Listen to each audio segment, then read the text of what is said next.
Siap-siap. Berarti OTW ya, semoga yang lain ya. Ya. Jadi kita mulai ya, Ibu-ibu ya.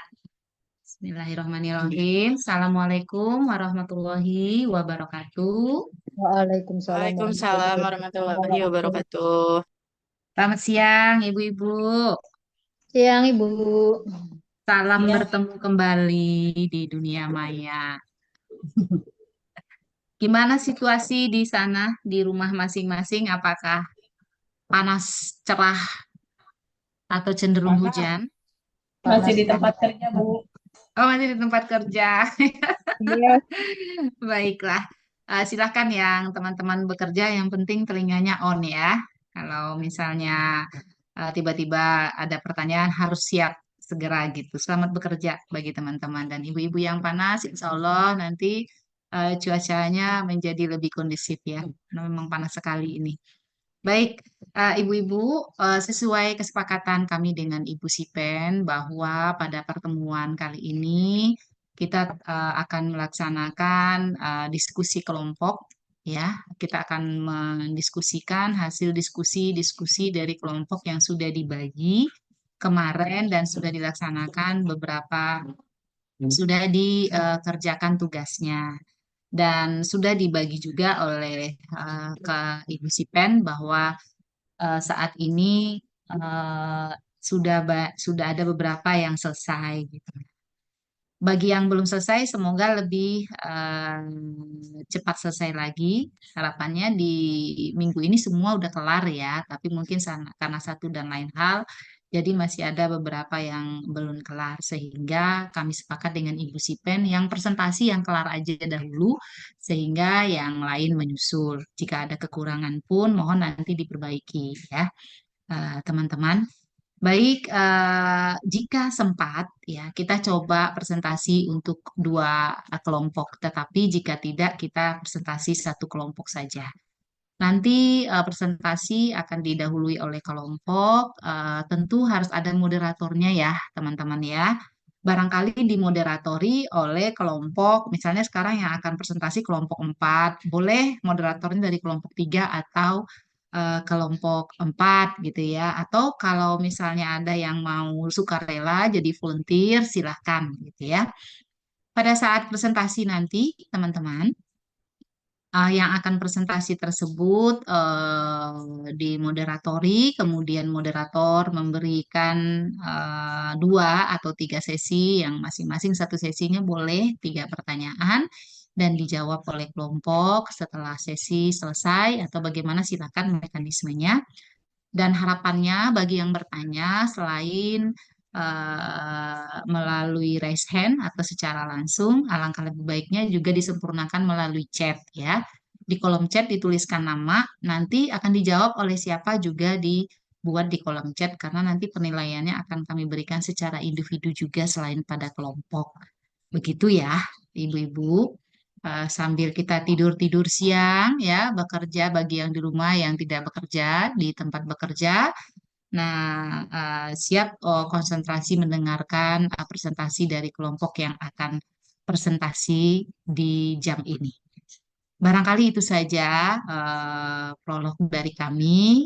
Waktu dan tempat barangkali kami serahkan kepada langsung kelompok boleh, atau Ibu Sipen boleh, atau yang volunteer menjadi moderator boleh. Kami persilahkan. Terima kasih. Assalamualaikum warahmatullahi wabarakatuh. Waalaikumsalam warahmatullahi wabarakatuh.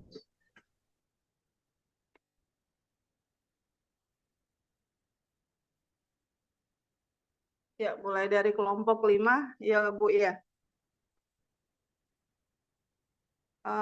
Itunya moderatornya Mbak Lia ya, dari kelompok 1, nggak apa-apa ya.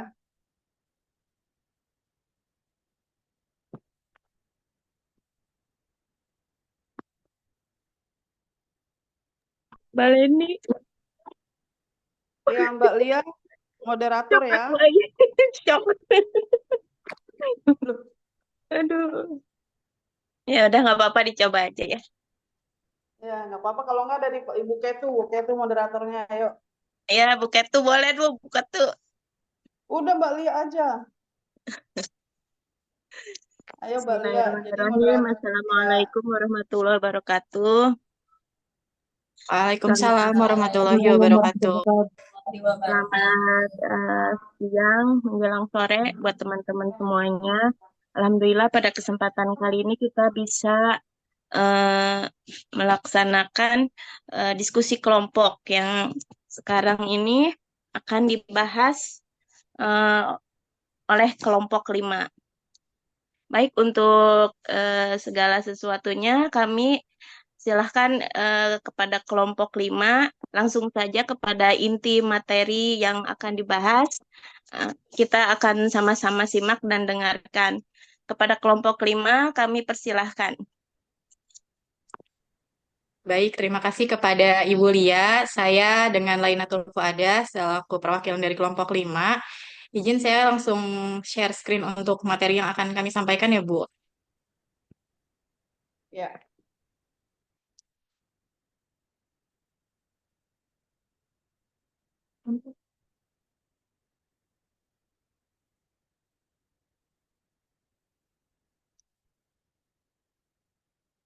Baik, Assalamualaikum warahmatullahi wabarakatuh. Di sini saya dengan Lainatul Fuada selaku perwakilan dari kelompok 5. Di sini saya akan menyampaikan materi hukum kesehatan dengan judul Hubungan Hukum Pelayanan Kesehatan dengan Pasien dengan dosen pembimbing kita pada siang ini yaitu Ibu Lili Anggraini. Selamat siang Ibu dan teman-teman yang lain. Terima kasih atas waktu dan kesempatannya. Lanjut, untuk daftar anggota kelompok 5, kita terdiri dari 5 orang. Yang pertama ada Nosi Widianti Saputri, 2 dengan saya sendiri, Lainatul Fuada, 3 dengan Nidia Novianes, 4 Bella Suwaibatul, dan 5 dengan Aas Mandasari. Eh, Langsung pada materi kali ini dilatar belakangi oleh pelayanan kesehatan atau perawatan kesehatan adalah pemeliharaan atau peningkatan status kesehatan melalui usaha-usaha pencegahan, diagnosis, terapi, pemulihan atau penyembuhan penyakit, cedera, serta gangguan fisik dan mental lainnya. Pelayanan kesehatan, sebentar.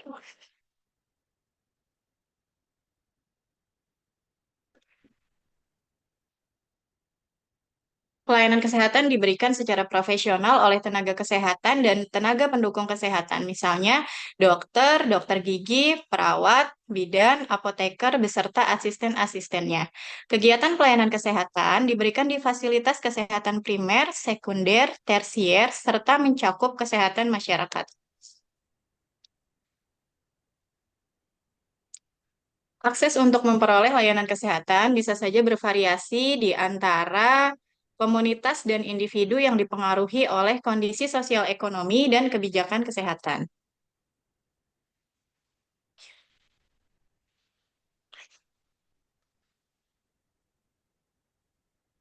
Sistem pelayanan kesehatan dapat berfungsi dengan baik jika memiliki mekanisme pembiayaan, tenaga kerja yang terlatih dengan baik dan dibayar dengan memadai, informasi yang dapat diandalkan yang menjadi dasar pengambilan keputusan dan kebijakan, fasilitas kesehatan yang terpelihara dengan baik untuk memberikan obat-obatan yang berkualitas dan teknologi.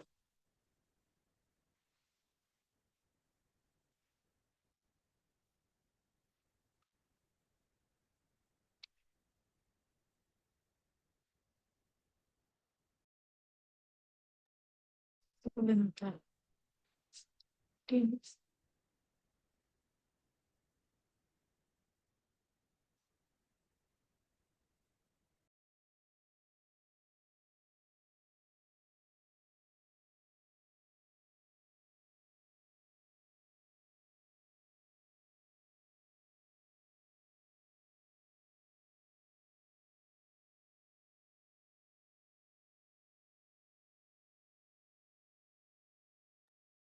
Suaranya hilang.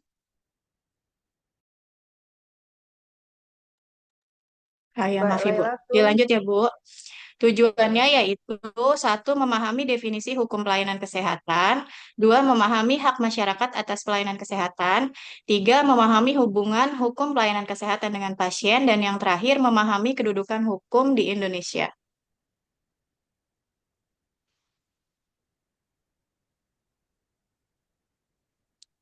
Pelayanan kesehatan yaitu segala bentuk kegiatan dan atau serangkaian kegiatan pelayanan yang diberikan secara langsung kepada perseorangan atau masyarakat untuk memelihara dan meningkatkan derajat kesehatan masyarakat dalam bentuk promotif, preventif, kuratif, rehabilitatif, dan atau paliatif.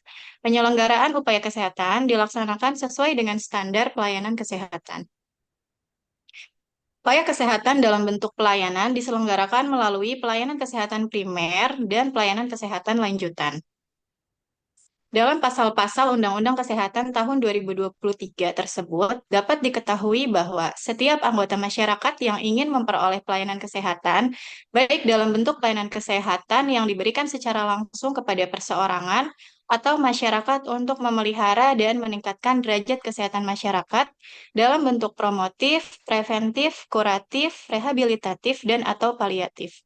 Melalui pelayanan kesehatan primer maupun pelayanan kesehatan lanjutan harus dilakukan melalui fasilitas pelayanan kesehatan tingkat pertama maupun fasilitas pelayanan kesehatan tingkat lanjutan.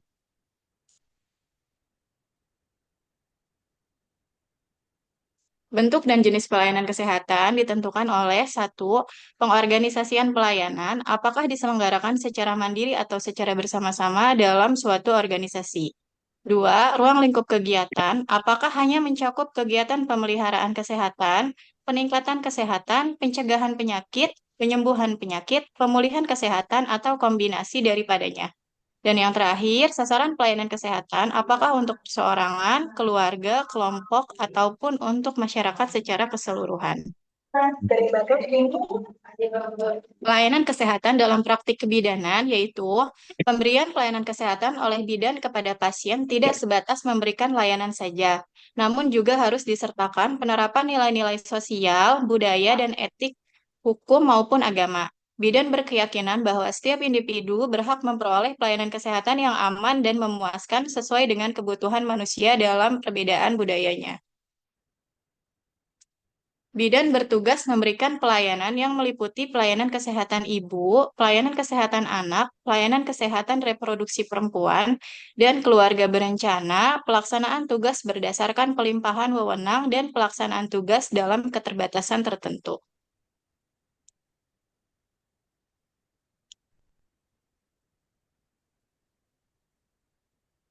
Peraturan Menteri Kesehatan RI Nomor 28 Tahun 2017 tentang izin dan penyelenggaraan praktik bidan dijelaskan bahwa bidan diberikan kewenangan memberikan pelayanan kesehatan ibu, pelayanan kesehatan anak, dan pelayanan reproduksi perempuan dan keluarga berencana.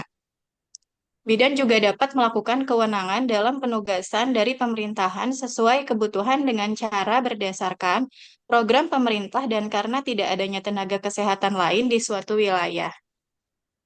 Melakukan tindakan kewenangan atau tidak melakukan tindakan sesuai dengan kewenangan yang menimbulkan kerugian dapat masuk ke ranah hukum.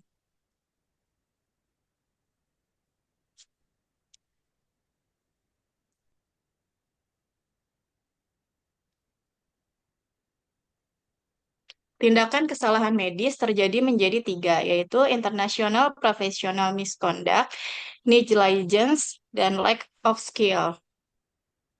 Pelayanan kesehatan dalam praktik kedokteran, yaitu dokter atau dokter gigi dalam menyelenggarakan praktik kedokteran wajib mengikuti standar pelayanan kedokteran atau kedokteran gigi.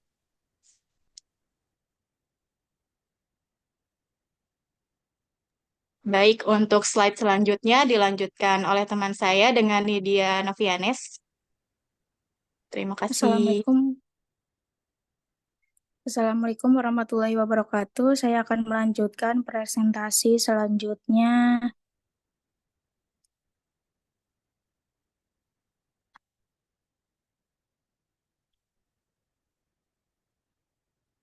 Yaitu tentang praktek kedokteran diselenggarakan berdasarkan pada kesepakatan antara dokter atau dokter gigi dengan pasien dalam upaya untuk pemeliharaan kesehatan, pencegahan penyakit, peningkatan kesehatan, pengobatan penyakit, dan pemulihan kesehatan. Pelayanan kesehatan rumah sakit atau fasilitas kesehatan lanjutan. Rumah sakit adalah institusi pelayanan kesehatan yang menyelenggarakan pelayanan kesehatan perorangan secara paripurna yang menyediakan pelayanan rawat inap, rawat jalan, dan gawat darurat. Pasien. Pengertian pasien. Pasien adalah setiap orang yang melakukan konsultasi masalah kesehatannya untuk memperoleh pelayanan kesehatan yang diperlakukan baik secara langsung maupun tidak langsung di fasilitas pelayanan kesehatan. Pasien juga memiliki hak dan kewajiban yang harus diperoleh sesuai dengan undang-undang yang berlaku. Hukum. Pengertian hukum. Pengertian hukum menurut KBBI. 1. Peraturan atau adat yang secara resmi dianggap mengikat yang dikukuhkan oleh penguasa atau pemerintah. 2. Undang-undang, peraturan, dan sebagainya untuk mengatur pergaulan hidup dalam masyarakat. 3. Patokan, kaidah, ketentuan mengenai peristiwa alam dan sebagainya yang tertentu. 4. Keputusan pertimbangan yang ditetapkan oleh hakim dalam pengadilan atau vonis. Hukum kesehatan menurut H.J.J. Lennon adalah keseluruhan ketentuan-ketentuan hukum yang berkaitan langsung dengan pelayanan kesehatan dan penerapan kaidah-kaidah hukum perdata, hukum administrasi negara, dan hukum pidana dalam kaitannya dengan hal tersebut, hubungan hukum pelayanan kesehatan dengan pasien. Hak masyarakat atas pelayanan kesehatan. Hak atas kesehatan bukanlah berarti hak agar setiap orang untuk menjadi sehat, atau pemerintah harus menyediakan sarana pelayanan kesehatan yang mahal di luar kesanggupan pemerintah.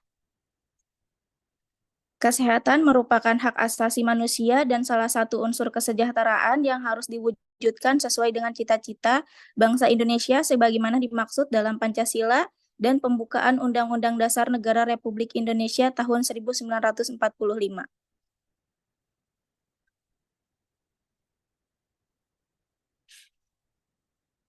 Hubungan hukum pelayanan kesehatan dengan pasien. Hubungan hukum dalam bidang pelayanan kesehatan dilakukan dalam bentuk hubungan antara dokter dengan pasien. Hubungan hukum timbul bila pasien menghubungi dokter karena ia merasa ada sesuatu yang dirasakannya membahayakan kesehatannya. Hubungan hukum yang timbul antara rumah sakit dan pasien dalam hukum perdata menghasilkan dua macam perjanjian, yaitu perjanjian pelayanan medis dan perjanjian perawatan. Rumah sakit sebagai sarana pelayanan kesehatan juga menanggung kewajiban untuk ikut bertanggung jawab apabila terjadi hal yang dapat membahayakan keselamatan pasien, pasien safety, yang di lingkungan rumah sakitnya. Hal ini sering dikenal dengan istilah vicariation liability. Tanggung jawab seorang dokter dalam bidang hukum terbagi dalam 3 bagian, yaitu tanggung jawab hukum perdata karena prestasi, tanggung jawab perdata hukum karena perbuatan melanggar hukum, tanggung jawab hukum dokter dalam bidang hukum pidana. Hak pasien mendapatkan ganti rugi apabila pelayanan yang diterima tidak semestinya. Masyarakat sebagai konsumen dalam pelayanan medis tersebut dapat menyampaikan keluhannya kepada tim medis sebagai upaya perbaikan intern dalam pelayanan medis. Kedudukan hukum kesehatan di Indonesia. Kedudukan hukum kedokteran kesehatan menjadi bagian dari pertumbuhan ilmu hukum dan sebagai cabang atau ranting. Ilmu hukum dan sebagai cabang atau ranting pohon hukum yang di kemudian hari diharapkan dapat berkembang lebih jauh menjadi sub-bidang tersendiri hukum kesehatan dan hukum kedokteran termasuk teknologi kedokteran. Macam-macam perlindungan hukum. 1. Perlindungan hukum terhadap penggunaan layanan rumah sakit. 2. Perlindungan hukum bagi pasien. 3. Perlindungan hukum bagi bidan. 4. Perlindungan hukum bagi dokter.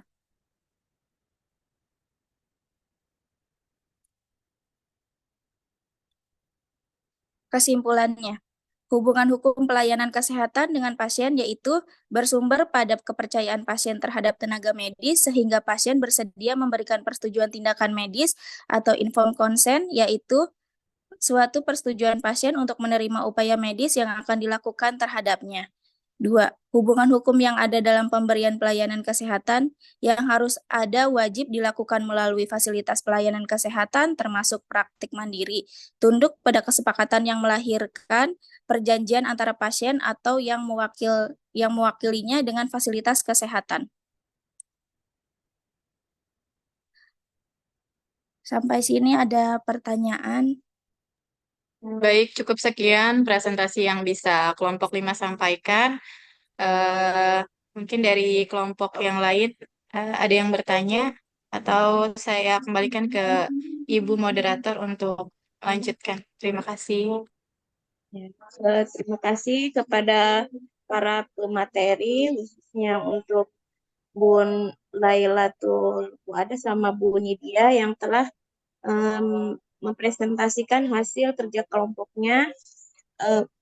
Silakan untuk teman-teman yang mau bertanya tentang materi yang dipaparkan oleh tim kelompok 5, di kolom chat boleh ditulis. Kalau langsung boleh, Bu. Oh boleh, silakan kalau mau bertanya langsung, silakan nyalakan mic-nya. Tapi kalau bisa ada juga catatan di kolom chat-nya juga. Oh iya, siap, Bu. Mau langsung aja ya, Bu ya. Saya dari kelompok Monggo, 11, Bu. monggo. Nama saya Dikumpulin dulu pertanyaannya, 3 oh pertanyaan, iya, siap. boleh di sesi 1 atau 4. Di langsung chat ya, Setelah Bu itu ya. nanti lanjut. Boleh di chat dijelasin. Kalau mau langsung boleh juga nanti Boleh. kelompok akan nulis di chat atau di PPT juga boleh. Silakan yang mana aja. Oh, siap, Bu. Baik, Langsung Ibu. aja ya, Bu ya. Saya dari kelompok 11. Nama saya Daryansi. Yang mau saya tanyakan yaitu tentang perbedaan antara informed consent, tindakan impulsif dan non impulsif, itu aja. Nanti saya tulis ya, Bu.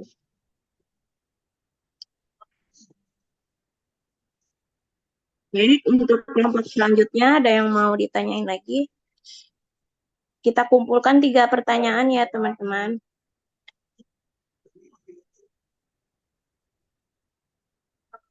Assalamualaikum.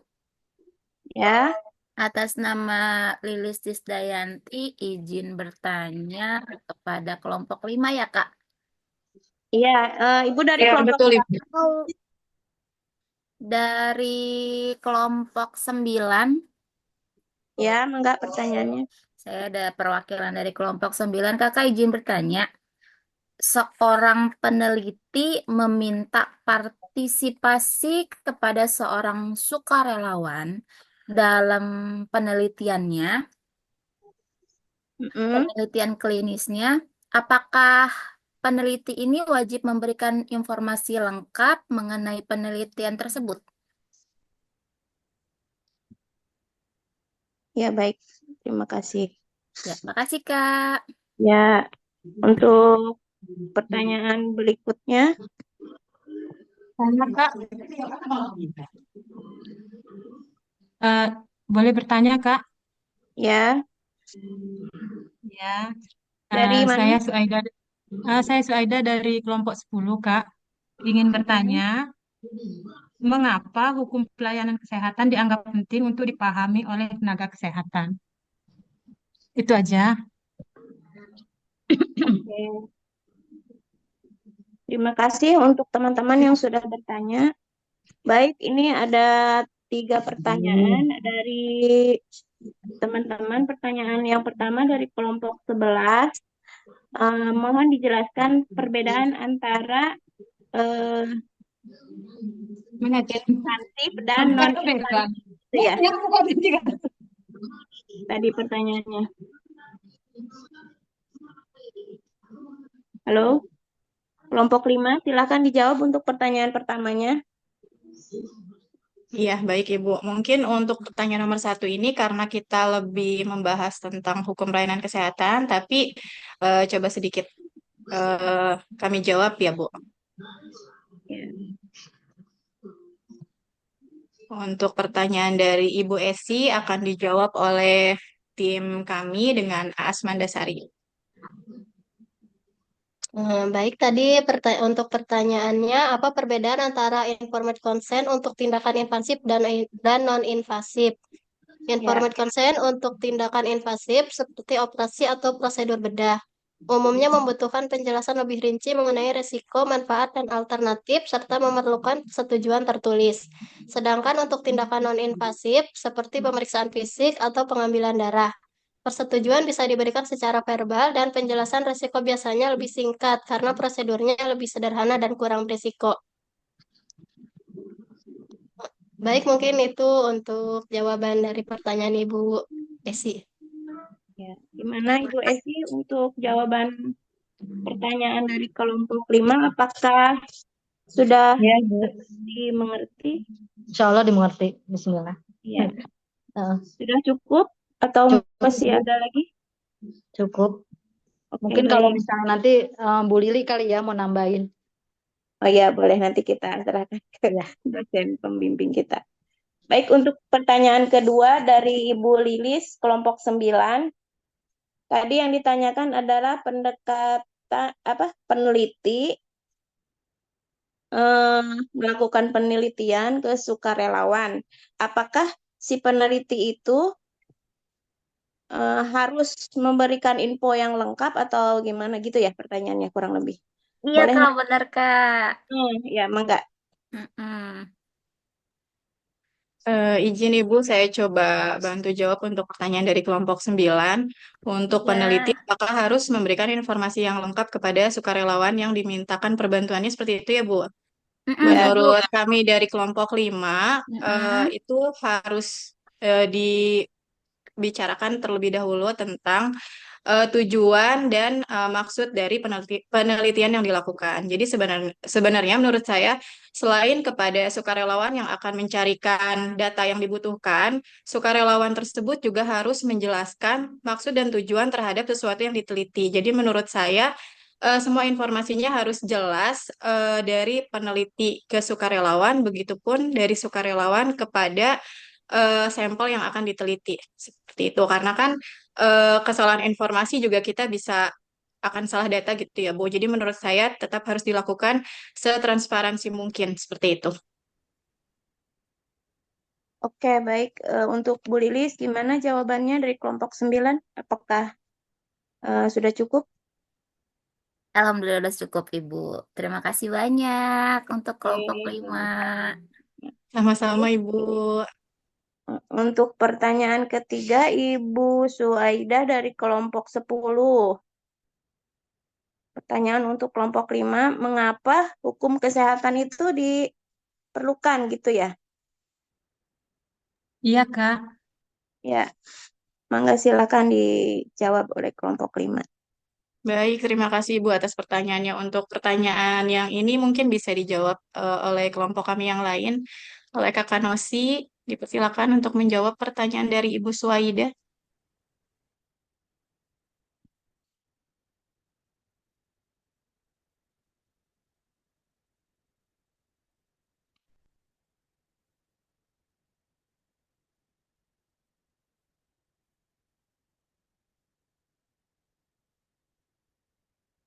Halo, Ibu Nosi. Ada? Ada Bu, ada Bu. Maaf Ya, Bu, siap. saya akan menjawab pertanyaan Ibu Aida dengan mengapa hukum pelayanan kesehatan dianggap penting oleh tenaga kesehatan. Mengatur segala pelayanan yang kita miliki sesuai surat izin praktek. Hubungan hukum itu memulai berlaku dari persetujuan antara kedua belah pihak, antara nakes dan pasien. Kita harus memahami dasar-dasar hukum apa yang akan terdampak pada kita ketika kita melakukan kelalaian atau kesalahan. Sudah, Bu. Oke, untuk Ibu Suaida, jawabannya apakah sudah cukup? Cukup, Kak. Ya, baik. Terima kasih. Terima kasih. Terima kasih kepada kelompok 5 yang sudah menjawab paparan dari pertanyaan teman-teman. Baik, apakah ini dibuka untuk termin berikutnya? berapa pertanyaan lagi atau gimana? Masih ada yang mau bertanya? Sepertinya ada yang bertanya, Ibu Rizky di kolom chat, Ibu. Bu Rizky di Mungkin kolom 3 lagi kali ya, Bu. boleh. Ya, Mana nih Bu Rizky? Ya, boleh. 2 lagi berarti ya? boleh, Ibu. Ya, Ini apa nih? Kelompok 8 ada. 1 lagi berarti. Oh iya, udah yang tadi ya itu.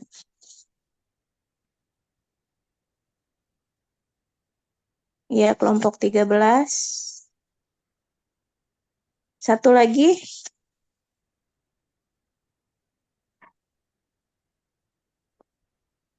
udah itu Mbak Lia dari Mbak Boleh izin Rizky bertanya? sama ini nih Boleh 8 Bu, sama dari 13. mana ini yang Boleh, Bu. open mic?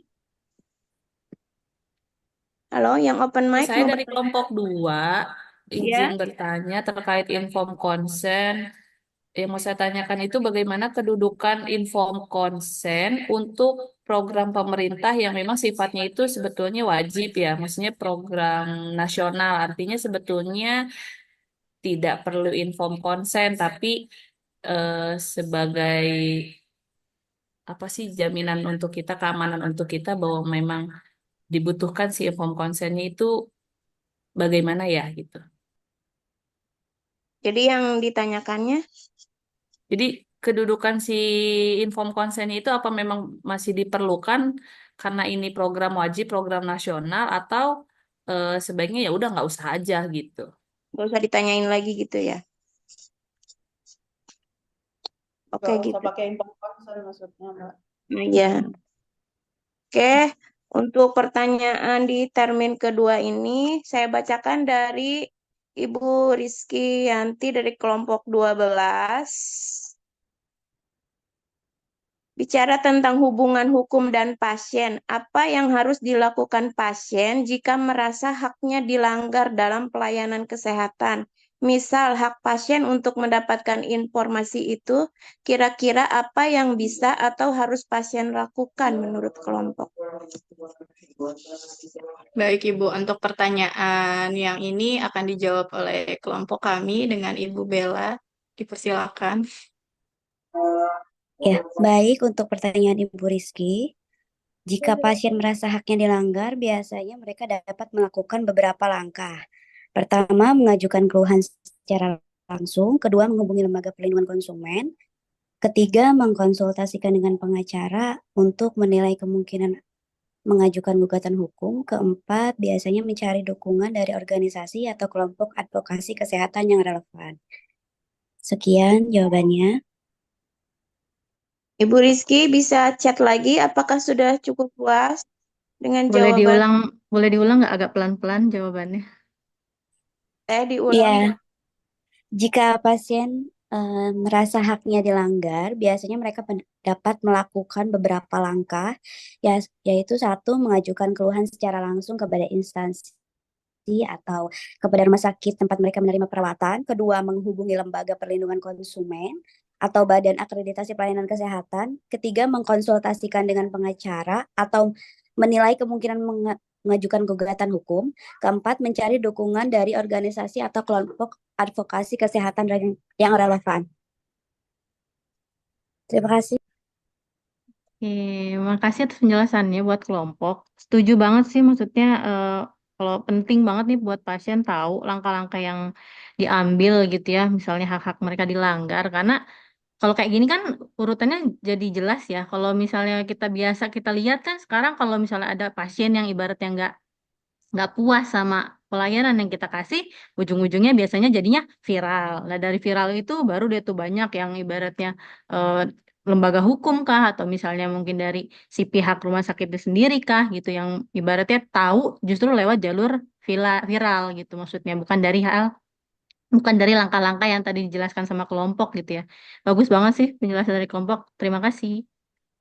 Oke, terima kasih Kak Rizky. Terima kasih, Bu.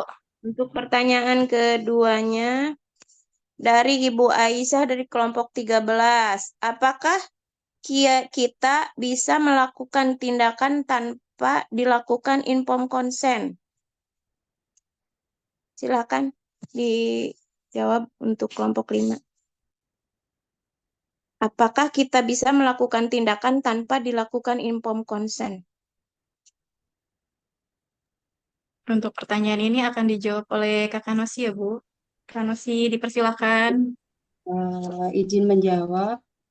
Tadi pertanyaan apakah kita bisa melakukan tindakan tanpa dilakukan inform consent ya? Jawabannya tidak bisa, Bu.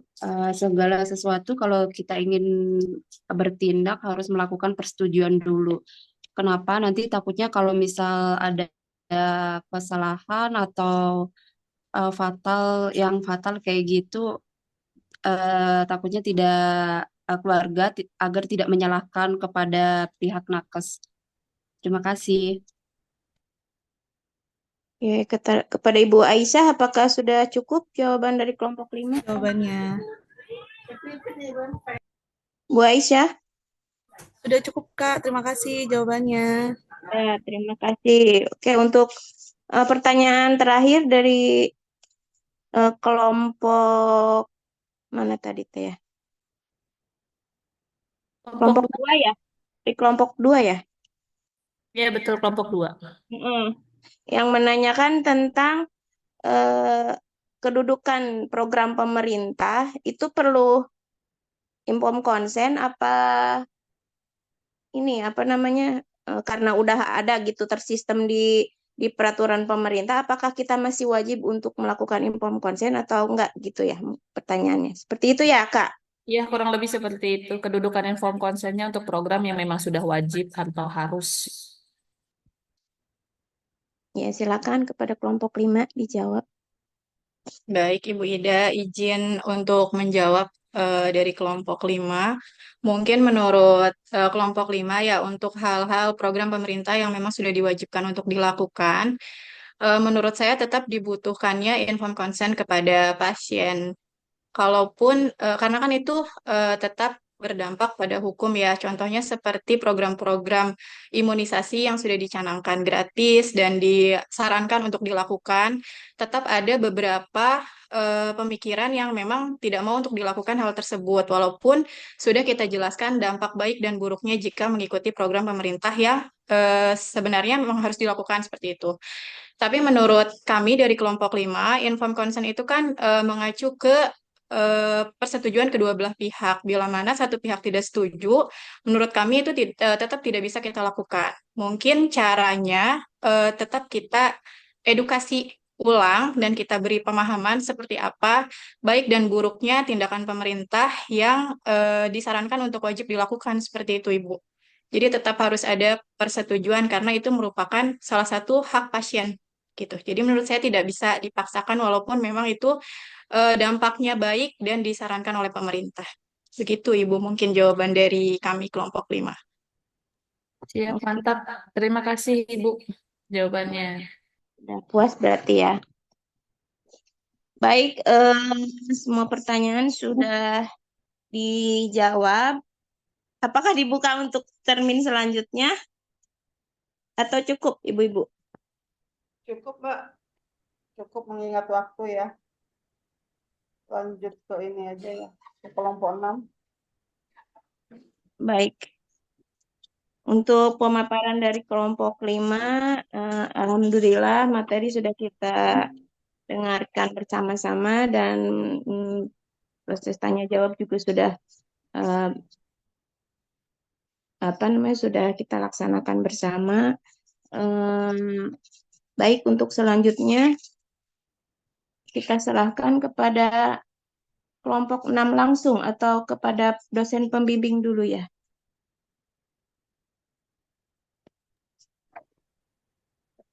Ya, Bu Lili, kita lanjut. Apa gimana, Bu? Oke, Ibu dulu. Baik, ini mau ditutup dulu sama kelompok atau piye nih? Kelompok 6 dulu langsung kali ya, Bu ya. Baru nanti terakhir Ya, Ibu yang lanjut ya. tutup dulu lah ya. Baik. Cukup sekian mungkin pemaparan presentasi dari kami kelompok 5 dengan judul Hukum Pelayanan Kesehatan dengan Pasien. Terima kasih atas segala perhatian dan waktunya kami ucapkan dan terima kasih kepada Ibu Lili. Jika ada saran atau tambahan, boleh Ibu. Terima Baik, kasih. baik. Wassalamualaikum warahmatullahi wabarakatuh. Waalaikumsalam warahmatullahi wabarakatuh. Sebelumnya kita kasih jempol dulu, love dulu, ya, reaksi yang banyak dulu untuk kelompok yang sudah menyajikan hasil dari diskusi kelompoknya dalam bentuk presentasi hari ini. Terus kemudian terima kasih banyak kepada moderator yang sudah bersedia memoderatori presentasi kita pada sore hari ini. Terus kemudian juga terima kasih kepada teman-teman ya di di siang hari yang luar biasa ini masih kondusif memberikan pertanyaan dan sudah dijawab dengan sangat luar biasa oleh kelompok ya. Kita sangat bersyukur juga ya dengan adanya eh, Chat GPT dan teman-temannya ya secepat kilat kita bisa menjawab pertanyaan dan itu lebih explore ya oleh teman-teman. Terima kasih banyak. Apapun itu harus kita gunakan teman-teman sebagai fasilitas kita sehingga kita bisa lebih luas dalam menjawab ya. Saya rasa pertanyaan dari teman-teman ini memang sangat komprehensif ya. Judul dari diskusi kelompok ini sebenarnya eh, cukup bagus sehingga bisa mengambil banyak referensi ya. Sehingga muncullah beberapa pertanyaan dari teman-teman gitu ya. Semacam tadi di slide barangkali muncul pertanyaan dari Ibu Esi, apa sih bedanya infon konsen invasif dengan non invasif ya. Tentu saja dan itu sudah dijawab oleh kelompok gitu ya. Kalau misalnya kita lihat dari eh,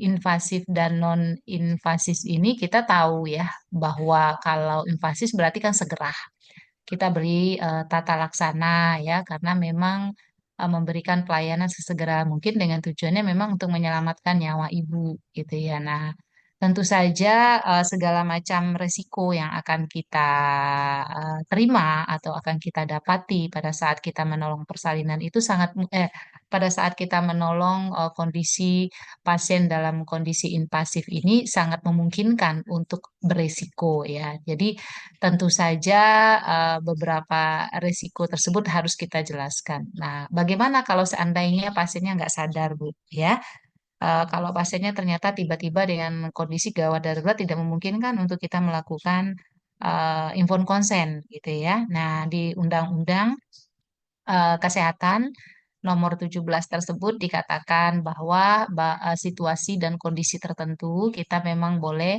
melakukan pelayanan atau tindakan dengan tujuan penyelamatan nyawa ya teman-teman kembali lagi kalau nggak salah di 287 288 di Undang-Undang 17 teman-teman tolong dibaca silahkan ya pada saat kondisi-kondisi gawat darurat ya termasuk kepada kondisi pasiennya memang tidak sadar nih gitu atau barangkali di bawah umur ya, atau barangkali dengan kondisi disabilitas gitu ya, atau barangkali dengan korban-korban kekerasan gitu ya. Nah, kita kan harus memberikan tindakan sesegera mungkin nih gitu ya, memberikan pelayanan kepada pasien.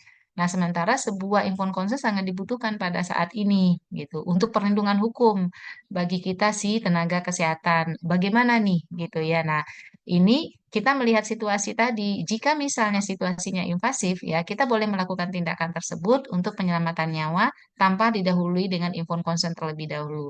Jika tidak sadar, jika di bawah umur, jika disabilitas, jika korban kekerasan ya yang tidak bisa diajak berkomunikasi, jika ada keluarga kita sampaikan kepada keluarga terlebih dahulu. Ya kondisi-kondisi ini memang harus teman-teman sampaikan kepada pasien gitu ya. Nah, dan resiko-resiko yang akan mungkin pada saat kita melakukan itu untuk invasif memang tidak perlu kita detailkan ya informasinya kecuali kepada keluarga gitu ya. Tujuan utama kita saat ini adalah untuk menyelamatkan nyawa. ya.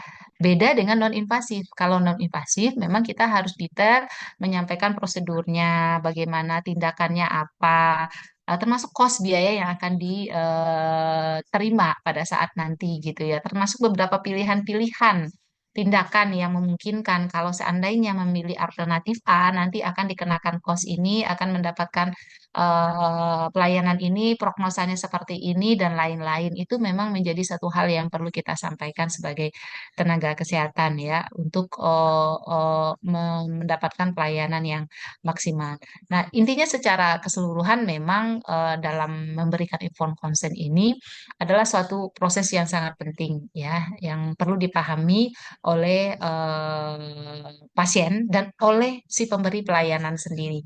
Kita sebagai pemberi pelayanan tidak serta-merta ya memberikan karena ini invasif, jadi kita tidak perlu detail langsung laksanakan. Begitu sudah selesai tata laksana terhadap kegawat daruratan dalam kondisi apapun itu, tetap informed consent ini kita sampaikan kepada pasien. Dan itu harus dijelaskan secara rinci kepada pasien sehingga begitu dia sadar, begitu keluarganya ada, begitu yang mewakili ada, begitu ada saksi dan lain-lain itu harus kita sampaikan. Demikian ya kepada Ibu Esi. Tadi sudah dijawab dengan sangat luar biasa oleh teman-teman, oleh kelompok dan sudah sangat paham dan puas juga. Saya hanya sedikit menyimpulkan saja di akhir dengan pertanyaan hebat tersebut. Bagaimana Bu Esi? Iya, Ibu. Cukup, Bu. Terima kasih. Baik, sekarang Ibu Rizky Yanti, terima kasih banyak sudah bertanya. Pertanyaan Ibu Rizky ini adalah bicara tentang hubungan hukum dan pasien. Apa yang harus dilakukan? eh, Dilakukan pasien jika berasa haknya dilanggar dalam pelayanan kesehatan. Misalnya, hak pasien mendapatkan informasi dan kira-kira apa yang bisa dilakukan oleh pasien menurut kelompok ya. Tadi sudah dijawab oleh kelompok ya bahwasannya jika pada saat kita memberikan pelayanan ini kemudian ada pasien yang komplain teman-teman ya terhadap pelayanan yang kita berikan sebagai kita sebagai tenaga kesehatan gitu ya. Yang pertama adalah sebelum kita memberikan pelayanan itu sebagai tenaga kesehatan dulu saya lihat pastikan bahwa teman-teman sudah menyampaikan segala hal yang dibutuhkan oleh pasien ya. Tentu saja tidak hanya terkait kepada informed consent saja, ya. Semua hal yang terkait dengan prosedur dalam memberikan pelayanan tersebut di tempat praktek mandiri kita khususnya, ya, termasuk izin, legalitas kita sebagai tenaga kesehatan, izin praktek kita, STR kita, pelatihan-pelatihan apapun yang ini kalau bidan derima biasanya juga begitu ya, dipajang itu teman-teman di tempat praktek kita bahwa kita ini dalam memberikan pelayanan itu merupakan apa namanya legal ya, mempunyai izin artinya di situ. Nah, itu sudah bentuk informasi kita sampaikan kepada pasien. Syukur-syukur ditambah nanti dengan informasi lisan yang teman-teman sampaikan kepada pasien jika pada saat kita memberikan penjelasan itu ditanyakan oleh pasien, yaitu dipajang teman-teman dalam bentuk penghargaan apapun itu, izin dan segala macam itu ditempel. Kemudian segala standar-standar SOP yang teman-teman berikan dalam memberikan pelayanan per pelayanan, item per item tersebut gitu. Harapannya di setiap kondisi, di setiap tempat itu tertempel terpajang sesuai dengan kebutuhannya. Ya, kalau di ruang persalinan berarti tentang proses persalinan. Kalau di ruang rawatan umum itu tentang pelayanan-pelayanan diberikan. Kemudian kalau di ini, jadi semakin banyak informasi yang teman-teman berikan kepada pasien, itu membuat semakin jelas dan clear sehingga bisa meminimalisir nih kondisi-kondisi yang tidak memuaskan pasien. Nah, tetapi bagaimana Bu jika apes sudah terjadi ternyata pasiennya merasa apa namanya tidak juga puas dengan kondisi ini? Ya silahkan tidak apa-apa ya jika misal tidak puas berarti kita siap dengan situasi dan kondisi itu. Kalau memang sudah jelas tadi. Nah, kalau misalnya pasiennya tidak puas ya silahkan. Tadi sudah dijawab oleh kelompok, barangkali kita bisa menyelesaikan persoalan ini secara internal dulu, di mana ketidakpuasannya. Kita dulu pertama antar keluarga ya dengan pasien dan keluarga pasien. Kalau misalnya tidak puasnya masih tidak puas lagi ya dilanjutkan ke tingkat lebih lanjut gitu ya.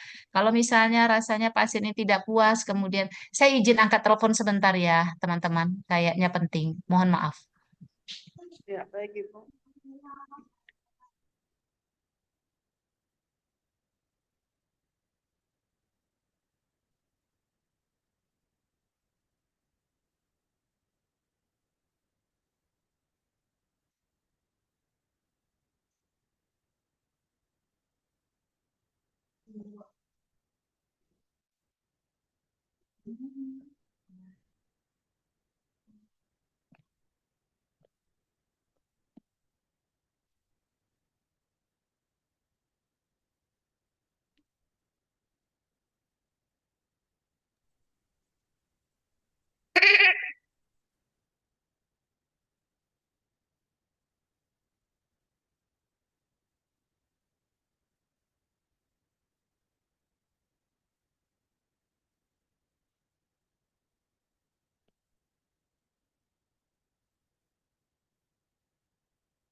Mohon maaf, Ibu. Memang penting untuk diangkat ini urusan dapur ternyata. Mohon maaf.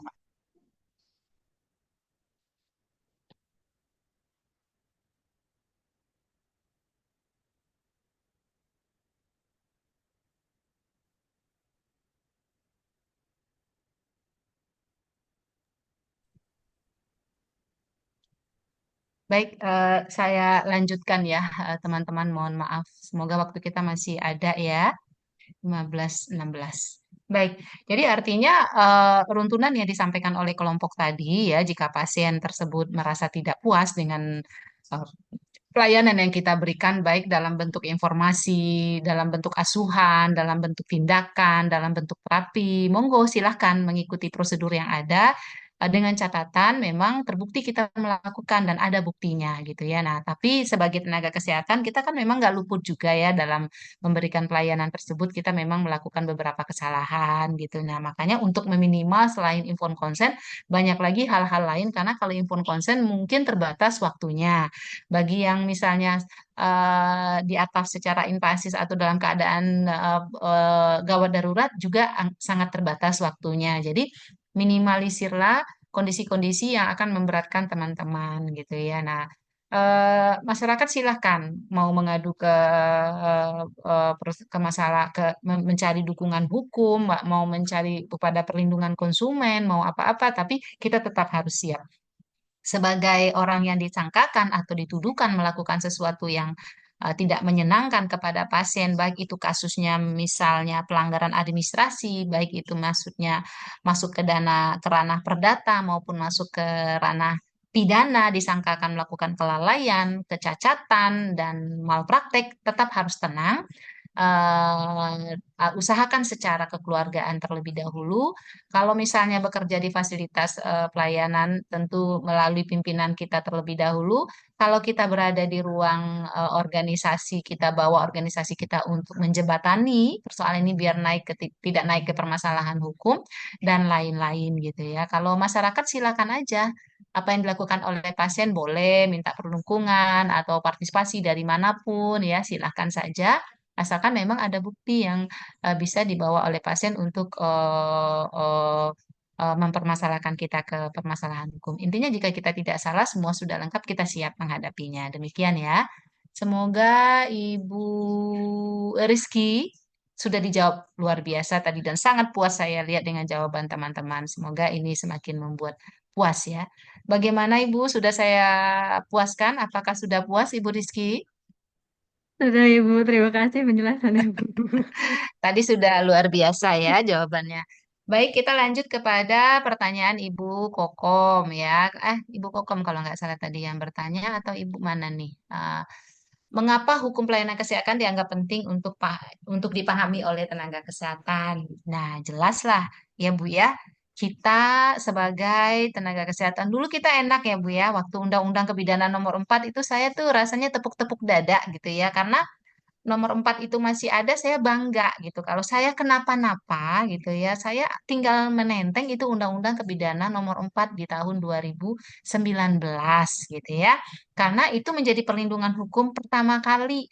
Kita kan masih bayi ya waktu itu ya Bu ya. Kita adalah Undang-Undang Kebidanan nomor 4 itu undang-undang paling muda di tahun itu. Ya, nah kemudian di tahun 2003 lahirlah si 17 ini kita tidak menjadi paling muda lagi.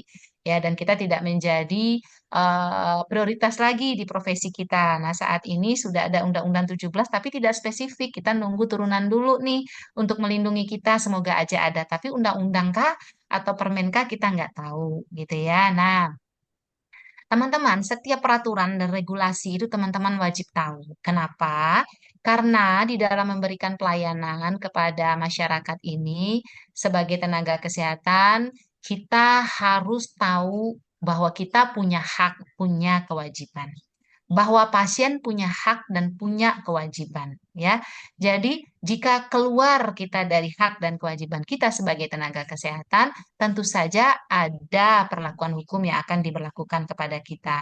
Tentu bertingkat mulai dari pelanggaran kode etik merujuk kepada buku kode etik yang ada di organisasi kita, organisasi Ikatan Bidan Indonesia ya, nggak dipakai itu organisasi PPNI, farmasi, kedokteran, dan lain-lain tapi kode etik kita. Nah, kode etik ini dia agak lebih simpel ya, sesuai dengan materi kita yang lalu. Dia sifatnya tidak menuntut, hanya menuntun kita kembali ke jalan yang benar. Apapun itu. Pertama, kita ditegur dulu secara baik-baik, ditulisin dulu surat cinta, kemudian enggak juga dicabut dulu surat izin kita. Kalau enggak lagi, ya berarti dimediasi oleh organisasi. Kalau pasien enggak puas, saya nggak puas, saya dirugikan masuk perdata, saya tidak bisa mencari nafkah dan bla bla masuk ke perdata gitu ya teman-teman ya. Nah, itu merupakan hak pasien ya. Tetapi pasien juga punya kewajiban. Kewajibannya dia harus menjelaskan segalanya sesuai dengan SOP kita, sesuai dengan kode etik kita, standar kita kepada kita. Jika ketemu pasien tidak menyampaikan yang sejujurnya, ya kita aman gitu ya. Jadi kita harus melihat hak dan kewajiban, kewajiban pasien dan kewajiban kita, hak kita dan hak kewajiban pasien.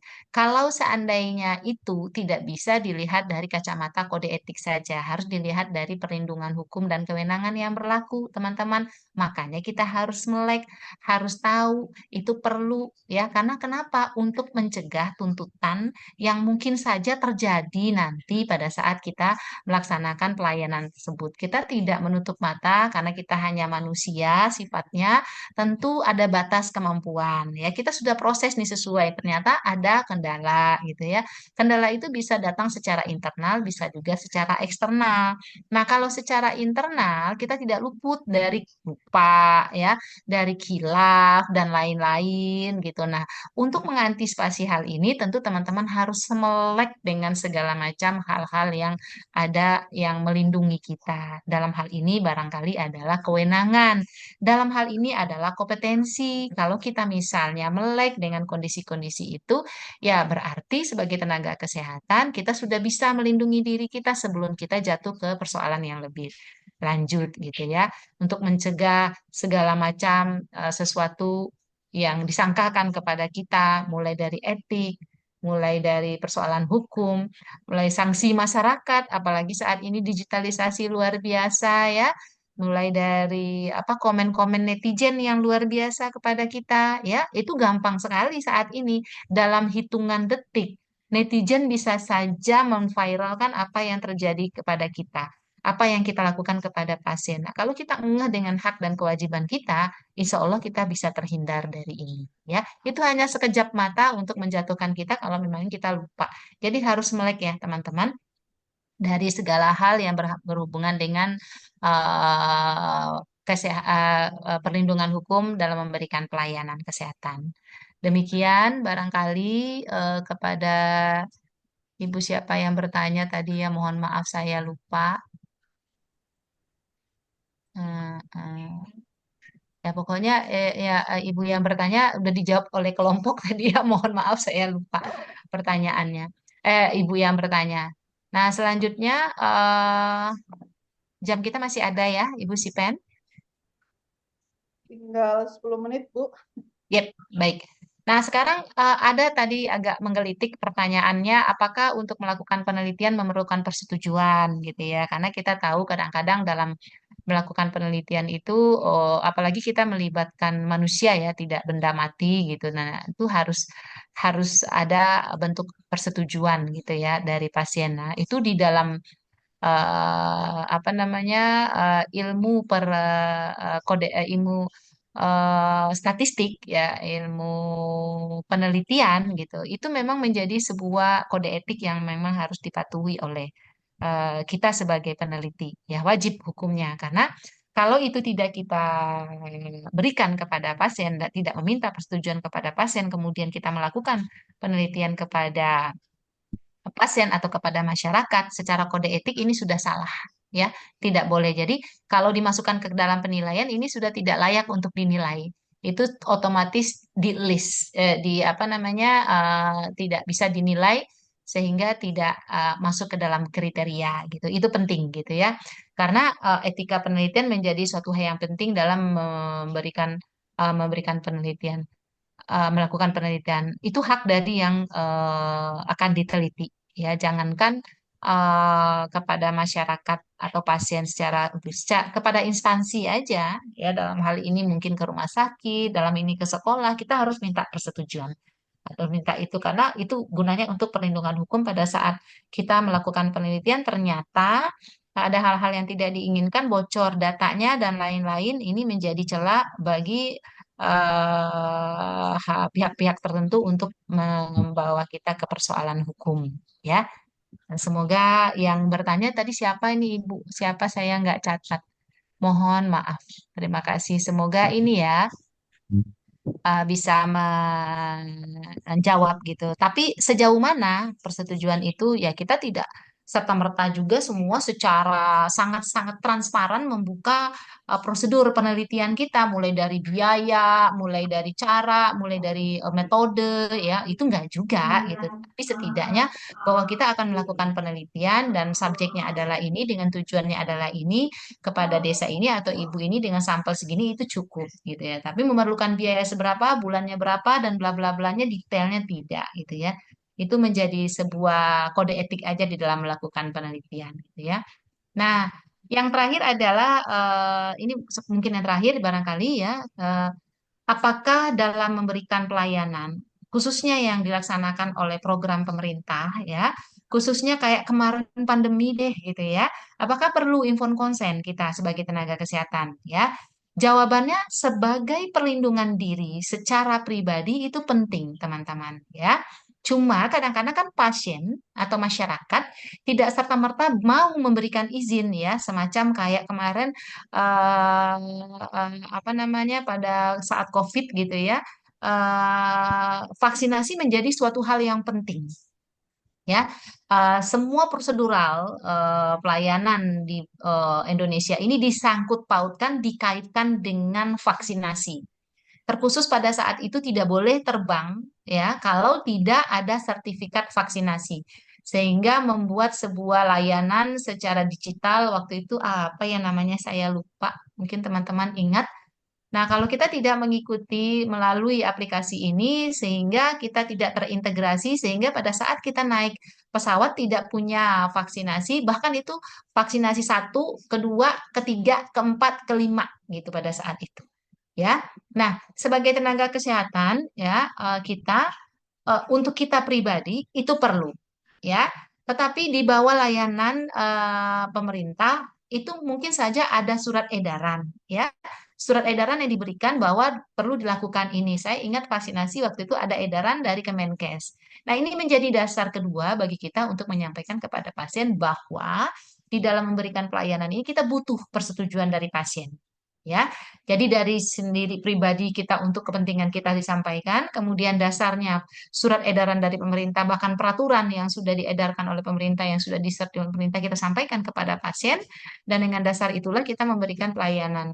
Kembali lagi, jika pasien tidak mau, kita tidak bisa memaksa, gitu ya.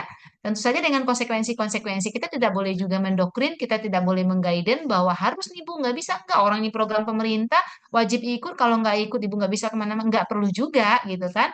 Karena saat ini pasien atau masyarakat sudah bisa membaca, melihat, mendengar secepat mungkin apapun informasi yang disampaikan oleh pemerintah. Dasar itu juga bisa menjadi salah satu dasar kenapa kita perlu melakukan program pemerintah ya, semacam kemarin ada vaksin anak sekolah ya, anak sekolah ada yang sakit. Kembali lagi tidak boleh kita memaksa gitu ya, dengan catatan kita tidak boleh menutup-nutupi apa yang kita berikan ya. Kalau misalnya isunya waktu itu Zeneca begini, kemudian Sinovac begini dan lain-lain gitu ya, itu pasien yang nyerap tapi kita sampaikan.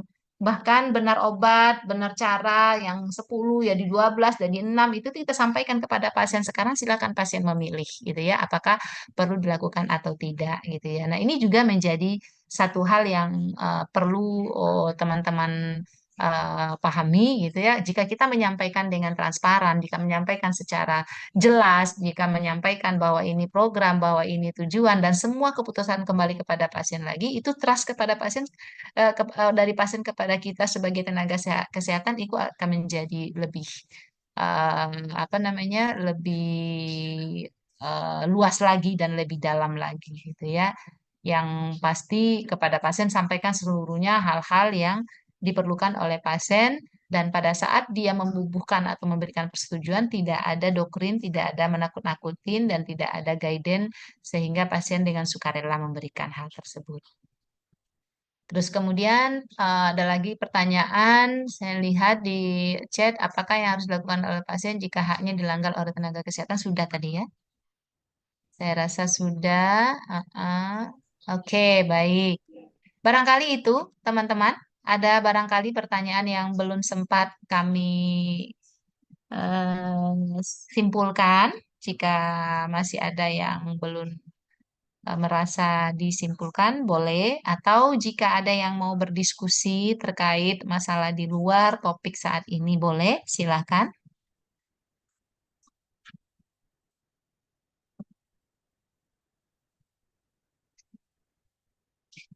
Atau cukup sampai di sini?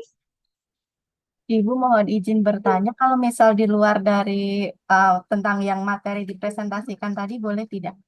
Boleh, boleh Mbak Dia. Begini Bu, Tapi kan? jangan nanya gaji ya. Oh, enggak dong Bu. Begini pilih. Kan ternyata sebegitu pentingnya ya hukum kesehatan itu buat kita ketahui seperti itu. Nah, sedangkan kalau misalkan di kehidupan pekerjaan itu kalau kita mau kuliah di luar istilahnya koridor bidan gitu, misalnya ngambil jalur hukum, terus apapun itu tuh tidak diakui gitu. Padahal harusnya kan ada ruang tersendiri yang mengakomodir apa ya istilahnya badan hukumnya bidan gitu, Bu. Oh Biar gitu, kalau misalkan kita iya. tersangkut dengan masalah hukum ataupun apapun itu ada tuh kita harus mohon bantuan ke siapa begitu. Iya. Tuh, bagaimana ya itu, Bu? Menurut Ah, dengan Ibu. baik, baik. Terima kasih Mbak Dian, ini luar biasa pertanyaannya gitu. Tadi saya sempat spell di depan sedikit ya, Mbak Dian ya. Bahwasannya saya agak sedih gitu ya. Undang-Undang Kebidanan Nomor 4 yang belum saja berusia 5 tahun, boleh dikata kita masih bayi, tapi dicabut ya, dinyatakan tidak sah lagi dengan alasan sudah lahir Undang-Undang 17 gitu ya. Jadi artinya pertanyaan Mbak Dia tadi itu sebenarnya sebelumnya sudah ada wadahnya ya. Wadah secara kewenangan Undang-Undang Kebidanan Nomor 4 yang bisa melindungi kita kalau seandainya dalam memberikan pelayanan khususnya kita bidan disangkakan melakukan hal-hal yang tidak diinginkan tadi gitu ya, baik administrasi, perdata maupun pidana. Itu sudah menjadi orang yang berdiri paling depan, apa alat yang berdiri paling depan yang melindungi kita ya, tentu saja jika misalnya baru disangkakan gitu ya. Nah, kalau secara organisasi di Ikatan Bidan Indonesia, kita kan sudah ada apa namanya musyawarah etik bidan ya, itu sebenarnya sudah wadah kita di organisasi kita Ikatan Bidan Indonesia yang bisa membantu kita, menjembatani kita jika kita disangkakan melakukan hal-hal tersebut gitu ya. Sungguh pun demikian, teman-teman ya. Kode etik kita masih berlaku, organisasi kita masih ada, walaupun eksistensi dari organisasi kita dengan lahirnya Undang-Undang 17 ini boleh dikata saat ini seperti dibilang mati suri gitu. Ada tapi nggak punya kewenangan gitu ya. Eh, Kalaupun memang ada hal-hal yang disangkakan melakukan yang di luar kondisinya gitu ya. Kalau ditilik-tilik, dilihat-lihat, organisasi itu masih jalan di jalannya kok sebenarnya gitu ya. Karena memang kita tidak menutup kemungkinan juga di seluruh anggota yang ada ya di Indonesia ini kan tidak menutup kemungkinan ada juga oknum ya yang mengatasnamakan organisasi, yang mengatasnamakan instansi untuk mendapatkan kepentingan pribadi gitu. Tapi secara mayoritas organisasi cukup melindungi kita kalau misalnya kita terjadi hal-hal yang tidak diinginkan gitu ya pada saat kita menjadi sebuah anggota ranting, rujukan ranting nanti ke cabang, cabang nanti ke daerah, daerah nanti ke pusat gitu. Terbukti ya teman-teman semacam kayak kemarin itu ada pengangkatan P3K gitu ya. Nah, di mana P3K itu ada sekian ratus orang yang backgroundnya adalah dari D4 gitu ya. Nah, begitu D4 tes ikut prosedur diikutin semua dan itu lewat itu sampai ke pengumuman kelulusan. Pada saat pengeluaran SK, penurunan SK, dijegal bidan yang backgroundnya dari D4 dengan dasar entahlah nggak tahu ya entah apa dasarnya tetapi pada saat proses awal ya pengumuman itu semua lanjut aja lewat-lewat aja sampai tes pada saat SK itu baru ada permasalahan yang muncul sehingga di sini organisasi ikut mengaudiensi menegosiasi ya kepada Kemenpan ya kepada Kementerian Kesehatan ya dan itu lumayan banyak waktunya sehingga saat ini sudah sah lah teman-teman D4 tersebut menjadi karyawan P3K dan sudah dapat SK. Itu organisasi hadir di dalam kepada anggota untuk mendapatkan haknya. Kemudian ada juga janji-janji yang langsung disampaikan bahwa bidan teladan kita ya akan mendapatkan kompensasi yaitu menjadi tenaga kesehatan haji gitu ya. Selama ini yang kita tahu tenaga kesehatan haji itu lebih mayoritas dari perawat. Sementara background kita sebenarnya bisa perawat juga ya bidan karena dengan alasan tidak ada yang melahirkan dan bla bla gitu ya sehingga penghargaan yang sudah diberikan tersebut kepada 5 orang bidan tersebut dinyatakan tidak sah lagi gitu dan diaudiensi lagi oleh organisasi. Jadi pentingnya di campur tangan organisasi di sini adalah untuk melindungi kita sebagai tenaga kesehatan. Terus kemudian yang paling penting teman-teman gitu ya, tidak sebagai tenaga kesehatan, tenaga medis, sebagai manusia secara seutuhnya saja ya, kita harus tahu hak dan kewajiban kita. Jika kita tahu hak dan kewajiban kita, tentu kita akan terhindar dari permasalahan yang khususnya melibatkan pemerintah dalam hal peraturan hukum ini gitu ya. Apalagi kita teman-teman yang punya kewajiban memberikan pelayanan kepada tenaga kesehatan. Kalau tidak teman-teman sendiri yang merasa dirinya penting untuk dilindungi, siapa lagi gitu ya?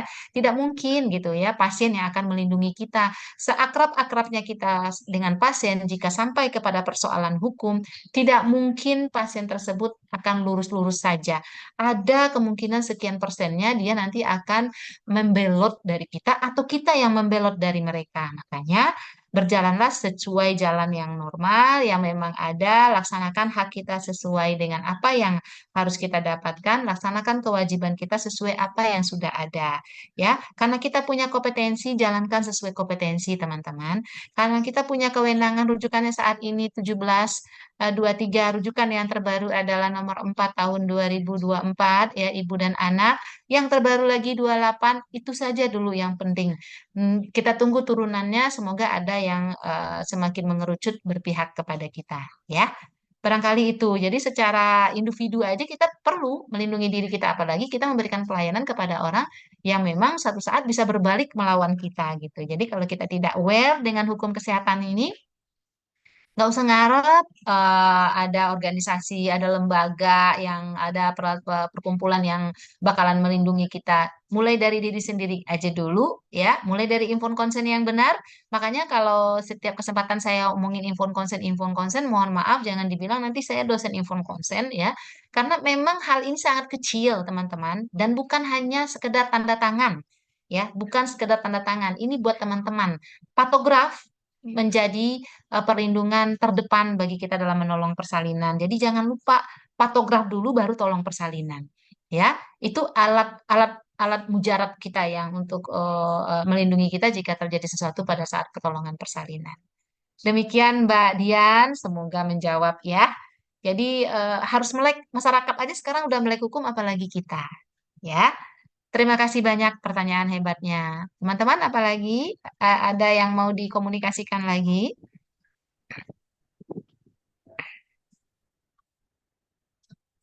Jika tidak ada, terima kasih banyak atas reaksi-reaksinya. Saya tunggu ya, apa namanya diskusi-diskusi hebat bagi teman-teman di lapangan. Saya yakin banyak sekali, tapi saat ini belum keluar ya. Nanti dirangkai, disusun gitu ya, dijawab, di apa, dan kita harus mengkaitkannya kepada peraturan dan perundang-undangan.